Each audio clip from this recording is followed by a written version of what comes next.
এই টিউটোরিয়ালটা শুধু যারা প্রথমে ইলান্সে কাজ করতে এসেছো, যখন তুমি একদমই প্রথম প্রপোজাল করবে তোমার মনে হবে যে যে না আর প্রপোজাল না করি, কিন্তু সেরকম মনে হওয়ার কোনো কারণ নাই।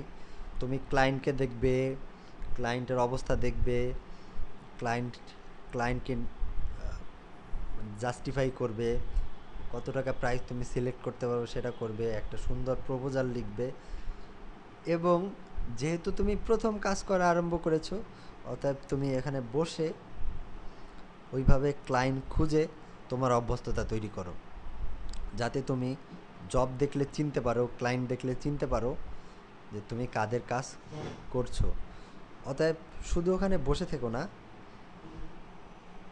নতুন প্রপোজাল লেখো। যে প্রপোজালটা লিখবে সেটাকে খুবই অর্গানাইজলি